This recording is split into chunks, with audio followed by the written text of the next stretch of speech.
Hey everybody, welcome back to the Dungeon Dive. And today we are going to take a look at the second of two of the big box expansions for Warhammer Quests. And this time we're going to take a look at the Catacombs of Terror. Now for this one I do have the box. And the first thing I found interesting was the price down here. So there actually is a price tag. And $34.99. Okay. Now, I was really so surprised to find a lot of these old stickers on these Games Workshop boxes that they were everything was made in the USA. I had no idea. So I guess it wasn't until much later that all the board game stuff started being made in China or something.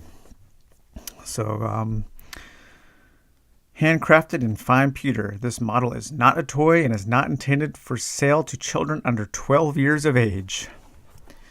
So once again, this is a David Gallagher cover, and I like this cover a lot more than the Lair of the Orc Lords. I really like these, the skeleton faces. They're funny, but also kind of sinister. And then there's this guy in the background. I forgot his name. I'll look it up in a bit. But he's kind of corny looking. Not one of my favorite looking guys or minis.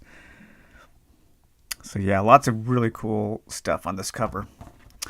And on the back here, it shows everything you get. So your cards, your event cards, treasure cards, some of the information cards. Then you also get some counters, some numbered counters to keep track of some of the stuff in the during the quests. And your dungeon cards, which I don't have the dungeon cards out because those are all mixed in with my other dungeon cards.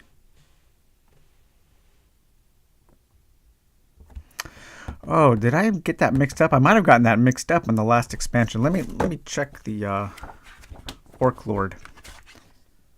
I did. So on the last expansion, I said that this tile here, the Flames of the Kozla tile that was also included in the White Dwarf issues, went with the Orc expansion, and that is a mistake.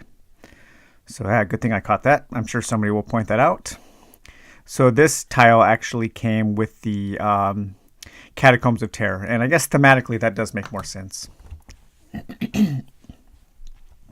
So the Catacombs of Terror. In the sun-scorched wastes of the land of the dead, the dread king waits within the darkness of his pyramid tomb. Gunther Larenscheld, evil necromancer. That's the guy who I don't like the way he looks. This guy right here. I don't know, he kind of looks like Ming the Merciless or something from Flash Gordon.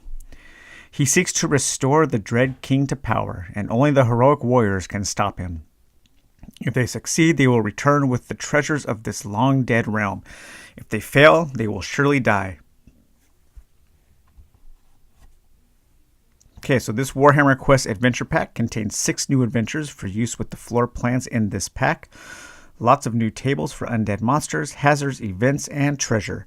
Plus an exciting pre-written adventure for Warriors of Battle levels 5 through 7.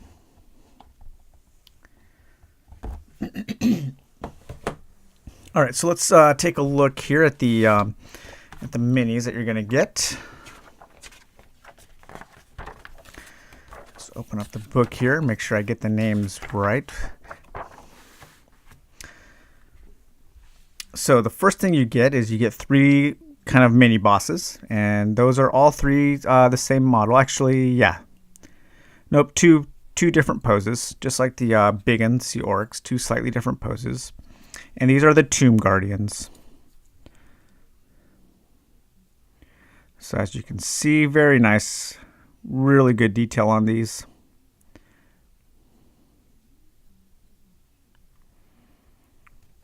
I love undead. I love skeleton warriors. I always like fighting them in board games and in video games. Okay, so those are the 3 different Tomb Guardians. And then you get the Dread Lich King on his throne.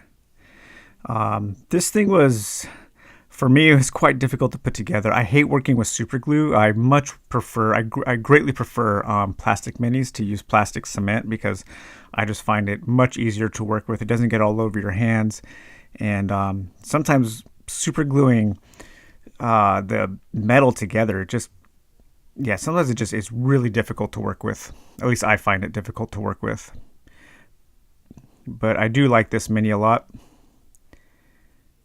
I think it has kind of a sense of humor to it. It kind of reminds me of something you might see at Disneyland, like in Pirates of the Caribbean or something. And then he's got his little book here. This is more just kind of a prop, I think, for some of the adventures.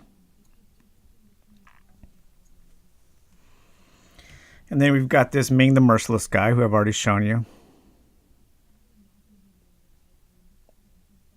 I do like the way his sword looks. That's pretty cool. But overall, I think there are better kind of Necromancer models, Battle Mage models that I like a lot better. I'll show you some of those a little later in another video. And then we have this Igor guy, which I cannot remember his name. I'm sure it's on one of the event cards that we'll find. He's cool. Great facial expression. Kind of like the Jester in the Orc expansion. Okay, and then let's see. You've got your objective room, the throne room here.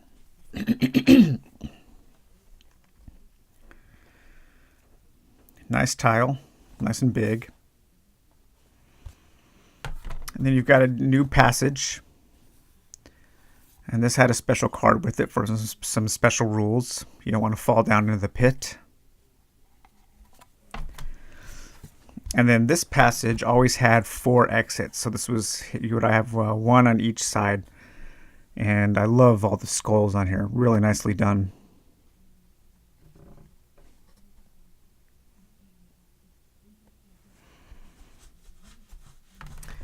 All right, so let's take a look at the cards. Again, you have some information cards.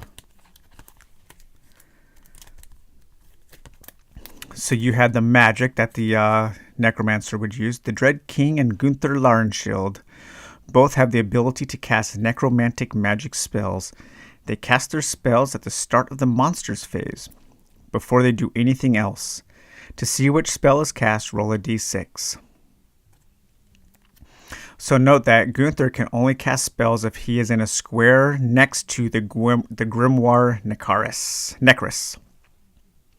So this would allow the Ming the Merciless looking guy to cast his necromantic spells. And then the spells are listed on the back, and there's more information in the book. And here we have the information card about the Grimoire.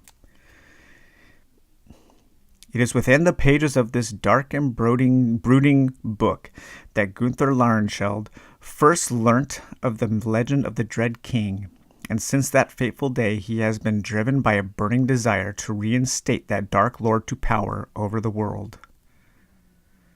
So you can destroy the Grimoire, and it does have a toughness. And a little bit more of information of how to use it in your game. And then you have a information card for some of the undead minions that you'll use. Tomb Guardians, skeletons with bows, skeletons with spears, zombies, ghouls, skeletons with swords, some special rules for the ghouls, and your to-hit charts. All right, now let's take a look at our event cards. Again, you get a nice mix of combat and non-combat encounters. Spectral attack, a death curse. A reedy, cracked voice cries out, "Suffer my curse, vile unbelievers." The warriors are engulfed in darkness, and freezing blackness clutches at their souls. That sounds like a nice thing to happen. Horror in the darkness. Okay, so then you got some encounter cards here for 2d6 ghouls, 1d3 zombies, nice hat, nice pants. The zombies in Warhammer are very well dressed. They're different zombies. They even the zombies in HeroQuest had hatchets For some reason, zombies really like wielding these big axes or hatchets. And they can still use shields, so interesting. Skeletons. I like to use the skeletons from Shadespire. Those skeleton models are just awesome. Really, really nicely posed and some just really dynamically posed. And then there's your Tomb Guardians. Yeah, these Tomb Guardians are no joke. 15 wounds, toughness of 4. If you were to face a few of those, that could be a deadly encounter for sure. So there's Luther. Oh, that's Luther. That's the little hunchback guy. So Luther was Larnshield's hunchback servant. So he ignores blows. Every time Luther is hit, roll a d6. On a 6, Luther ignores any damage that he would normally have taken.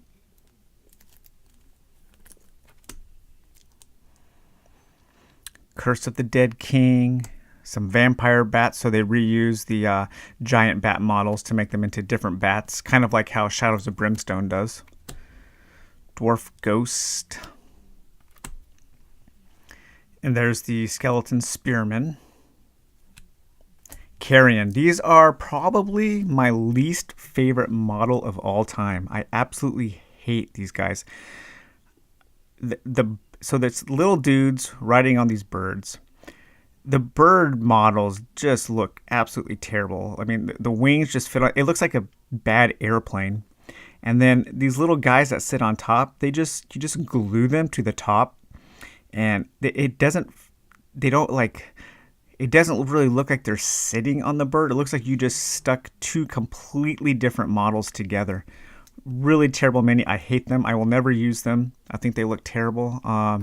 If I ever come across a carrion, I'm just going to use some kind of bird dinosaur thing to fight them because I just think they look terrible on the board. More Tomb Guardians. This could be a massive battle right here. 1d6 skeleton spearmen and 1d6 skeleton archers. Massive undead army there. The Dread King himself. 18 wounds. He doesn't move because he's sitting in his throne, so you can just go up and whack him.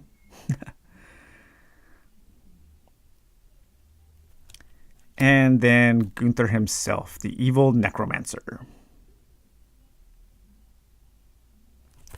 All right, so that's all the event cards. And then you get a small stack of treasure cards here. The Scepter of Zondri. The Scepter of Zondri protects its wielder from the baneful gaze of undead, making him harder to hit. And the Chalice of Vigor. The Stone Icon of Gamaluk. Gamaluk was a Grand Vizier of the Araby and created a series of stone icons specifically to combat the undead hordes amassed against him. Many of these icons have passed into the hands of the famous witch hunter Gunther Graftag of Sylvania. So again, this is probably why you don't want to mix these specific treasure cards in with the others. Just if you do an adventure in this world, you just want to make sure you draw some of these first, because these will give you bonuses again for fighting against the undead, and it'll just make your games more thematic, less watered down.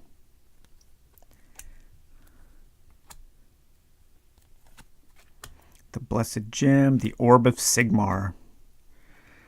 The Grand Theogenist Wilhelm used this sparkling orb in the battle against the vampire count Vlad von Karstein. When the power of the orb is invoked, no necromantic magic may be used by any model on the same board section for the next 1d6 turns. Alright, so that's all the cards you get. Nice variety there. And so here's the book. It's got your tiles set up, your new tiles, the objective room, and the bridge piece there.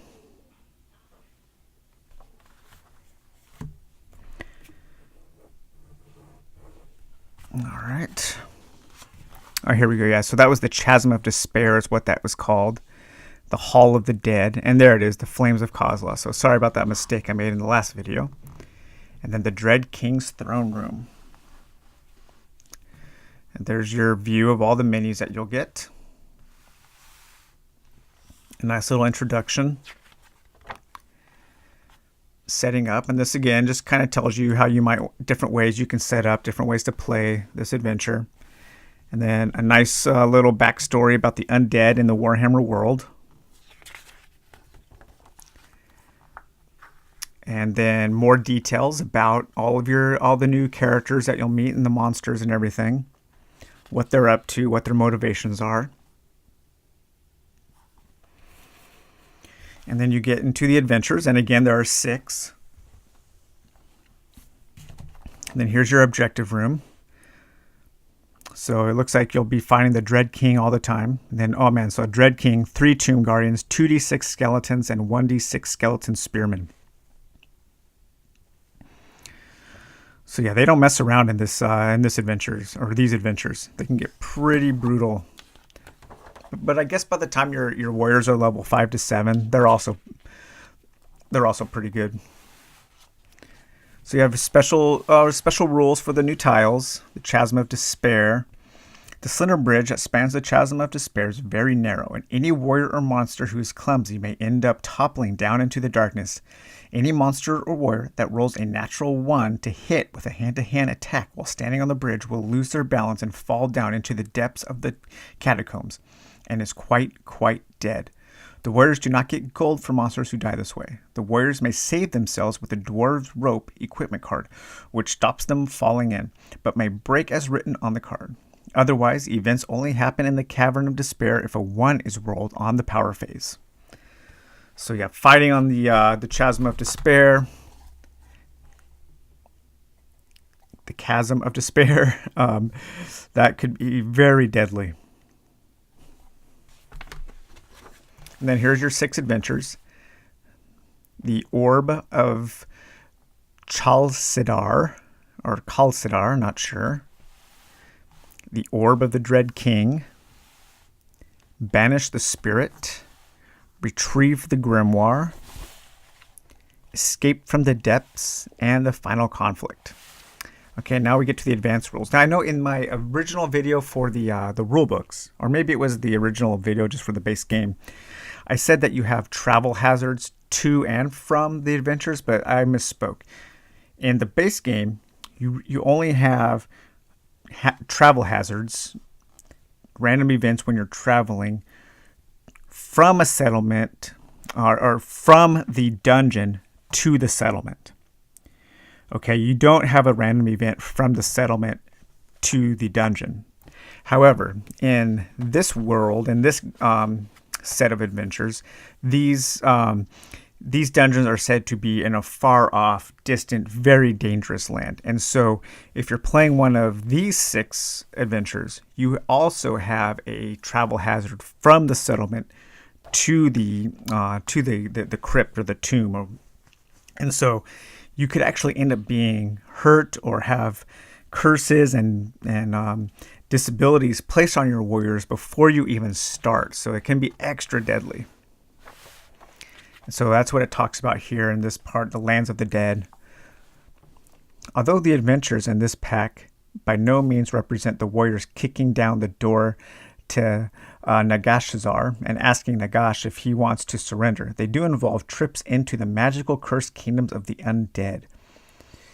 Traveling across this twisted terrain is dangerous and should be taken into account before the warriors actually get into the adventure proper, hence the new undead hazards table below. So on your way there, you would roll a dice to see how far away the crypt that you're going to go into, the catacombs, are. And then you would come over here and then you would roll on this chart to see what happens to you while you're traveling. And then you also have a whole list of new things that can happen to you, new events inside the catacombs. So lots of different variety here. And then we get to the item charts, the different kinds of magic, undead weapons, undead magic items, magic armor. So lots of new things for your heroes to find. The Axes of Nagesh. These axes were created by the great Necromancer Nagesh and have ground warp stones incorporated into their blades. They are always carried in pairs, and the warp stone and the blades can have horrifying effects on their victims. The monster carrying these axes gains an extra attack. In addition, if a warrior is reduced to 0 wounds by an Axe of Nagesh, roll 1d6 and consult the following table. Alright, so right off the bat, if you roll a 1, the warrior is dead and may not be healed by any means. He may be subject of a resurrection spell or similar magic in later turns. So, I mean, you get hit by that, boom, you could lose your warrior level 5 or level 7 warrior just right away. And then we get to our monster tables. So it does have, you are able to play this at lower levels, but I still think it would be really, really difficult. Levels 1 to 2, levels 3 to 5, 6 to 7, 8, 9, and 10. So if you notice, so these monster tables, actually the tables themselves have less information. They don't have all the stats like the other monster tables do. So you just find what you're fighting. And then you can go over here and find the stats for the new undead monsters or whatever. And then you get back into the game mastering section. And then again, you have a little article written by Andy Jones who kind of just, gives you some pointers. And then you have the GM-led adventure for this series, and that's the Dark Necropolis. The Dark Necropolis lies at the heart of a web of treachery, violence, and evil, which spans thousands of years and provides the setting for a desperate struggle against the forces of the undead.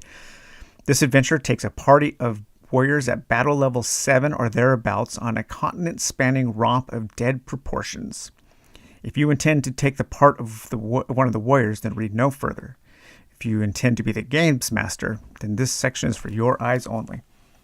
So this gives you some background, how to get the warriors to the adventure, some adventure hooks, some new unexpected events, some ways to modify your unexpected events, a history of the necropolis, provisions and time. So it really sets the stage for this being a dangerous journey into a dark and twisted land that is even more deadly than the rest of the old world. And then the story begins. So in this adventure, you have a bunch of different adventure hooks and different ways to start this series of this little mini campaign. And then we're to the deep. So once again, there are 3 deeps. We have the first one. It's a place of darkness.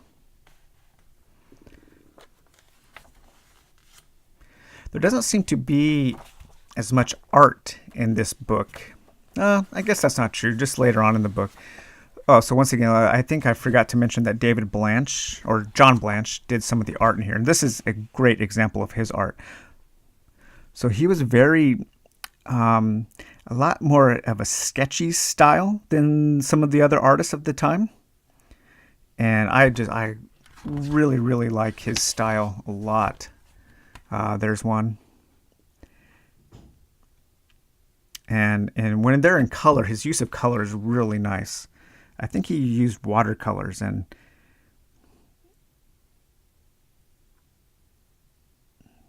but he has a really fantastic style. So Deep 2 is Onwards and Upwards.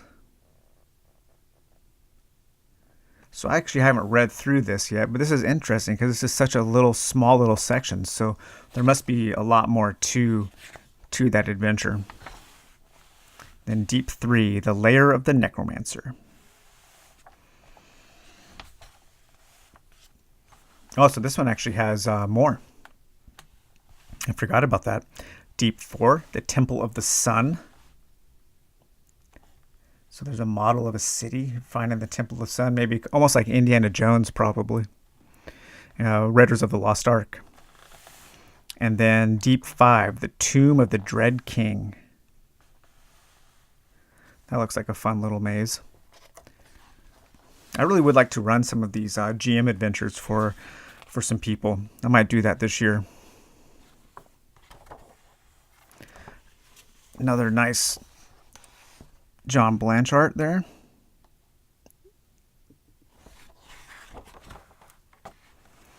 And then some more handouts that you can print out and give to the players to help immerse them in the world. Pages from the Dragonback Book of Grudges. The torn pages tell all about the fall of Irkrund and the betrayal of the Pale Travelers. It tells of the origins of the Stone Circle and the shame of the Thundrum Dwarves.